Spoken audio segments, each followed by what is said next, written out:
O abuso de pessoas idosas remonta aos tempos antigos. Até o advento de iniciativas para lidar com abuso infantil e violência doméstica no último quarto do século XX, esse tema permaneceu privado, escondido do público. Visto inicialmente como uma questão de bem-estar social e posteriormente como um problema de envelhecimento, tornou-se uma preocupação de saúde pública e justiça criminal. Esses dois campos têm, portanto, ditado em grande medida como o abuso contra os idosos é visto, como é analisado e como é tratado. No Brasil, os últimos dados são preocupantes. O balanço anual do Disque 100, Disque Direitos Humanos, revela um aumento no número de denúncias de violação contra os idosos. Só em 2019, para vocês terem uma ideia, foram recebidas mais de 48.400 ligações. Esse número é 22,6% maior do que o registrado no ano anterior. Em 2018, o serviço recebeu 37,4 mil ligações. Conforme esse levantamento fornecido pelo Ministério da Mulher, da Família e dos Direitos Humanos, o número cresce desde 2011. Negligência é o tipo mais comum de denúncia, 79,5%, seguida por violência psicológica, que corresponde a 46,2%. Além disso, 23,2% das denúncias são de violência ativa, enquanto 38% são de dilapidação de patrimônio. Esses números somam mais do que 100% porque, na maioria das ocasiões, o idoso sofre mais de um tipo de abuso. No Direto ao Ponto, nós vamos discutir esse cenário. Eu sou Eric Halpe. Bem-vindos.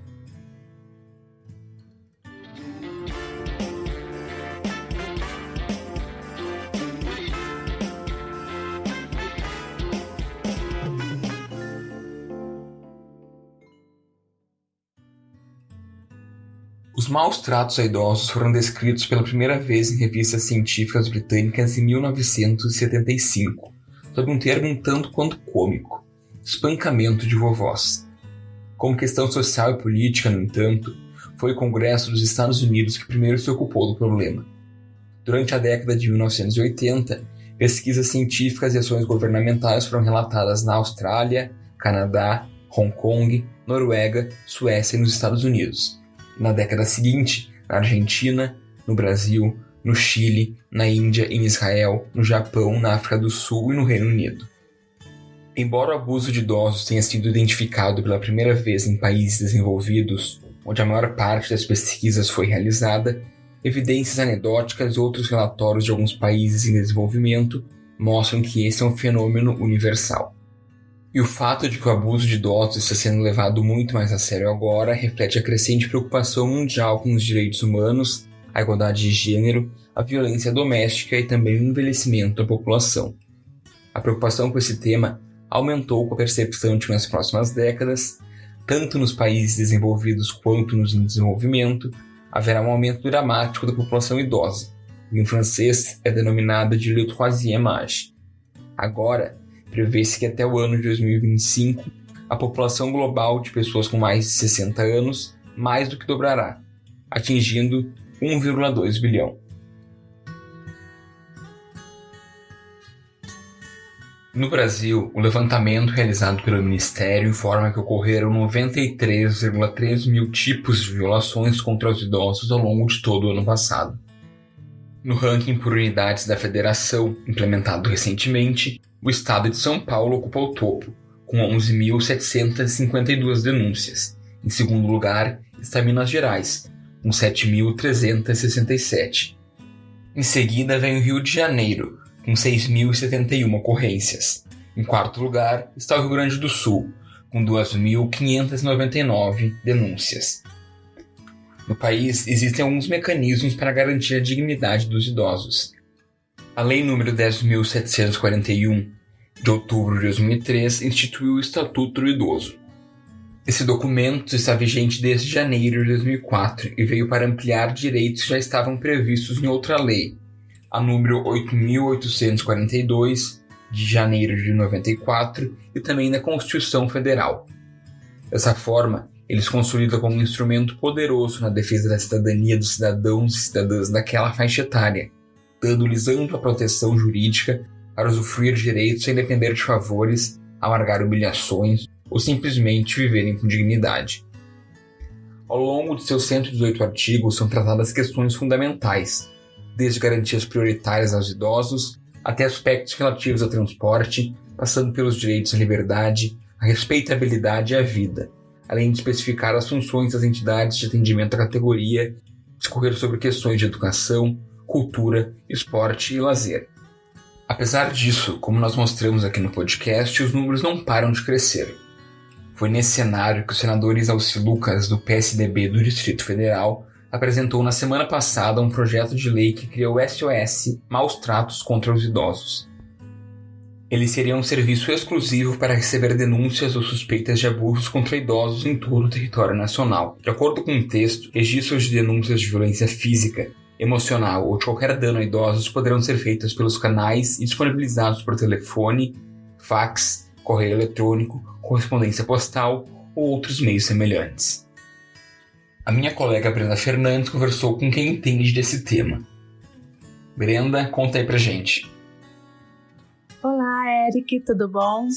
Eu conversei mais cedo com a Cristiane Pires Ramos. Ela é delegada de Polícia de Proteção ao Idoso de Porto Alegre e ela nos contou um pouquinho os fatores por detrás dos números e também como está a situação de denúncias de violação a idosos aqui em Porto Alegre antes e principalmente agora durante a pandemia. Vamos ouvir. Então, para começar, queria agradecer a tua disposição de poder falar conosco hoje. Infelizmente, a gente está aqui falando de violência, né, delegada? E agravando a situação ainda, estamos falando de números que cresceram na última década de forma acelerada no país, que são as denúncias de violação a idosos.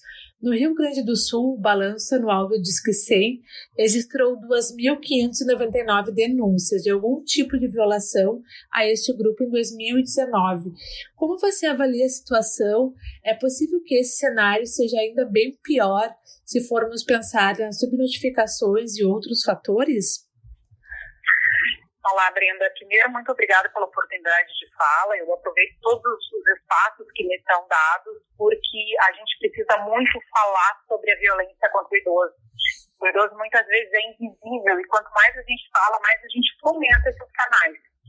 Realmente, a gente está percebendo um aumento cada vez maior no número de denúncias. Essas denúncias geralmente se referem a violências domésticas, violências familiares, violências praticadas por pessoas que estão muito próximas dos idosos. E aí esse aumento, agora, durante a pandemia, ele se tornou excepcional, né? O crescimento de denúncias, pelo menos na nossa delegacia, que atua especificamente aqui em Porto Alegre, foi muito exponencial. A gente está com dificuldade de fazer frente, porque as denúncias mais do que dobraram nesse período. O que leva a crer que o momento de isolamento faz com que o idoso seja ainda mais vítima, que ele corra ainda mais risco de sofrer violência e que tenha também mais dificuldade de buscar ajuda presencialmente. E aí esses canais são todos abertos para que se chegue ao conhecimento das autoridades policiais, do Ministério Público, dos conselhos, todo esse tipo de situação para que a gente possa atuar. Então, há uma identificação de aumento agora na pandemia. E quais são os principais tipos de violências que vocês estão recebendo na delegacia?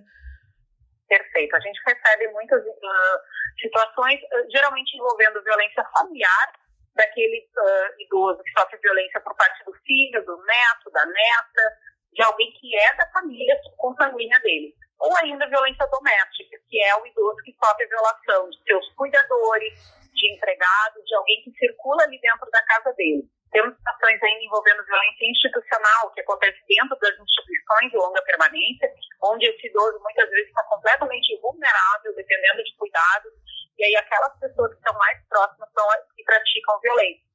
E as violências acontecem de diversas formas. Nós temos violências físicas, lesões corporais, maus tratos, são muito comuns, situações envolvendo abandono do idoso, abandono na sua própria casa, abandono em hospitais, em casas-lares. Violência financeira também, bastante comum a violência financeira, situação envolvendo a apropriação de bens idosos, estelionatos de todo tipo, retenção de cartão de aposentadoria. Agora, especificamente, temos algumas questões envolvendo a apropriação de bens do auxílio emergencial. Temos a violência psicológica psicológicas, ameaças, o idoso que é constantemente ameaçado, diz que se não entregar seu cartão, diz que não entregar o dinheiro da sua aposentadoria, vai ser interditado, vai ser colocado numa instituição de longa permanência. A ameaça vem muito dessa maneira, né? Vou te colocar num asilo, eu vou te interditar. Então, essas falas são muito comuns nas denúncias. Uhum. E como que acontece, delegada? A delegacia recebe a denúncia e quais são os outros passos? As denúncias do Disque-C, especificamente, elas são concentradas lá no Ministério da Mulher, em Brasília, e de lá elas são disparadas para o local onde aconteceu, né? No caso aqui, nós respondemos pela Delegacia de Proteção ao Idoso de Porto Alegre.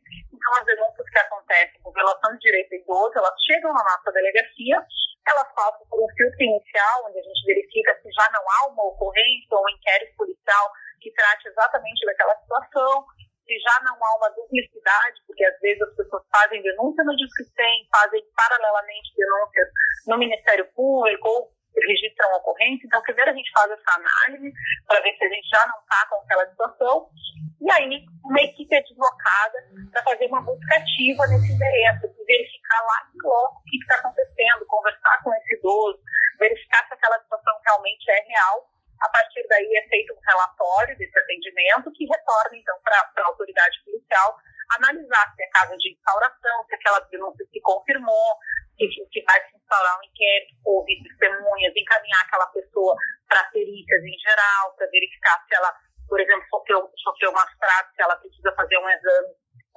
com o médico legista. Enfim, aí, a partir da confirmação daquela denúncia, se instaura um procedimento e se apura normalmente, como se ele tivesse entrado na delegacia via o registro de ocorrência.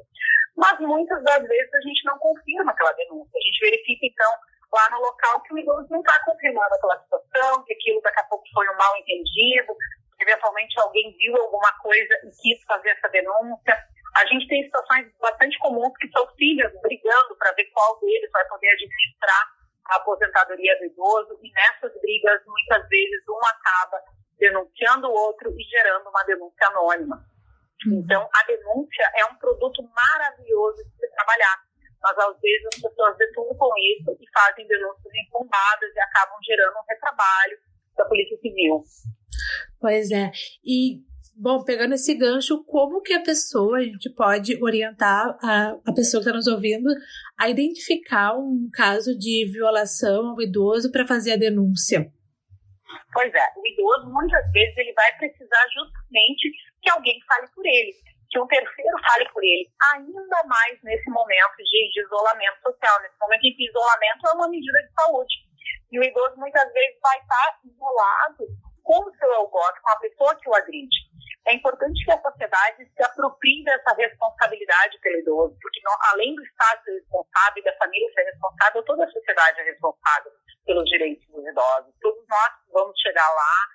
Eu sempre brinco que se tudo der certo, todos nós chegaremos nesse momento. Então, a gente tem que trabalhar o respeito ao idoso. E como que isso se dá na prática? Se você viu que o seu vizinho está gritando na hora do banho, que ele tem alguma já doença, que ele necessita de cuidados de um cuidador e que ele muda o comportamento quando esse cuidador chega, se você sabe que ele tinha uma vida eventualmente mais... com um padrão de vida alto, e do nada alguém começa a trabalhar naquela casa, e aí essa pessoa começa a ter um padrão de vida muito baixo, começa a não ter acesso às suas necessidades básicas. A gente tem muito essa situação em que os vizinhos percebem que está faltando comida naquela casa, que de um dia para o outro o idoso já não tem mais condições de suprir suas necessidades básicas.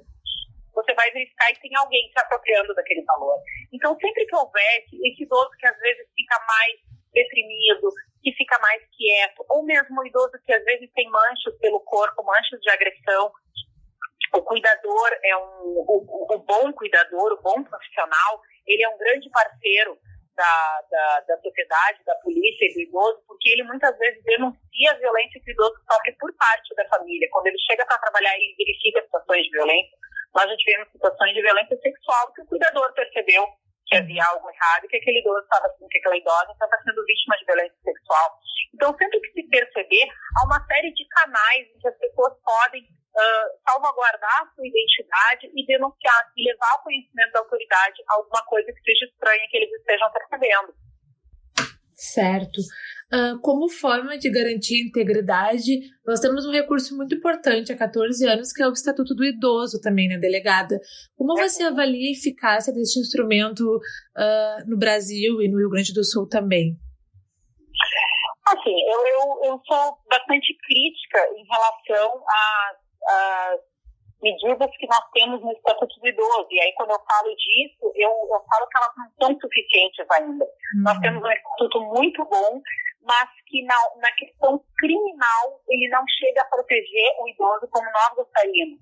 As penas ainda são muito baixas, e essa é a minha principal crítica. Nós temos penas muito baixas para o Estatuto do Idoso, que hoje a gente pode ver que vai haver uma alteração legislativa que vai trazer uma pena em relação ao maus-trato contra os animais, que vai acabar ficando mais alta do que a dos maus-tratos contra o idoso. Para te dar um exemplo, nós temos a situação da falta das medidas protetivas de urgência, que nós temos na Lei Maria da Penha e não temos uma similaridade delas no Estatuto do Idoso. Nós precisaríamos muito, o idoso precisa muito poder denunciar e sair tranquilo da delegacia com uma medida de proteção já solicitada, e nós não temos isso.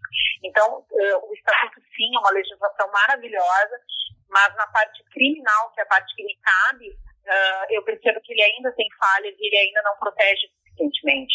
Uhum. Mas tu percebe um movimento de buscar esse ajuste ou não? Olha, eu trabalho bastante em relação a isso. Sempre que eu tenho espaço de fala, eu faço essa crítica, eu tenho sido chamada cada vez mais para falar, porque eu sei também de vários colegas que estão há muitos anos trabalhando no Brasil com delegacias especializadas e que já vem fazendo essa crítica. Me parece que a gente está tendo uma receptividade maior de parlamentares federais, porque é uma alteração de legislação federal, né? Então a gente precisa falar cada vez mais sobre isso para que as pessoas entendam que nós temos medidas de proteção previstas no Estatuto do Idoso, mas que elas não têm nada a ver com a medida protetiva de urgência que a gente necessita. Então a gente precisa sim dessa alteração legislativa para garantir um atendimento mais humanizado, para que aquele idoso não precise retornar para a casa dele e para casa da pessoa que agrediu ele, fez ele sair correndo, fugir e buscar ajuda de uma delegacia. Ele tem que ter esse instrumento legal. E aí sim a gente vai conseguir dar uma proteção maior e ter uma tranquilidade maior de trabalhar nesses casos. Certo, delegada. Queria agradecer a tua participação, foi muito esclarecedor, e que a gente possa pautar, né, falar dessas medidas, questionar então o estatuto e trazer esses números, né, que apesar de preocupantes, eu acho que ele expõe uma fotografia que é uma parte, né, a gente acredita ainda que tenha muita subnotificação, mas é uma parte da nossa realidade, infelizmente. Exatamente, é a nossa realidade cada vez mais. O Rio Grande do Sul é um dos estados mais velhos do Brasil. Porto Alegre já é a capital que tem mais idosos do que a soma de crianças e adolescentes. A gente tem que olhar para o idoso de maneira diferente e pensar políticas públicas para ele nesse momento cada vez mais, porque é a nossa realidade. Eu quero deixar claro que além dos canais de Disque 100, nós dispomos de Disque 180, nós temos o site da Polícia Civil, onde temos um banner de denúncia, e temos também a delegacia online, que hoje, agora, durante a pandemia, teve ampliado o seu leque de crimes. Nós temos vários crimes que podem ser listados. Você vai no Google e coloca a delegacia online da Polícia Civil, denúncias na Polícia Civil, você acha todo o caminho. Temos também um telefone de WhatsApp que a Polícia Civil disponibilizou para todo o estado do Rio Grande do Sul. Quando as pessoas quiserem encaminhar denúncias por esse WhatsApp, eu vou deixar o número aqui, que é o 51984440606. Esse é o telefone, então, de denúncias, além do Disque 100 e do Disque 180. Muito obrigada pela oportunidade de fala. O Direto ao Ponto de hoje fica por aqui. Eu sou Eric Halp e a edição é de Aleph Alencar. Até a próxima. Tchau, tchau.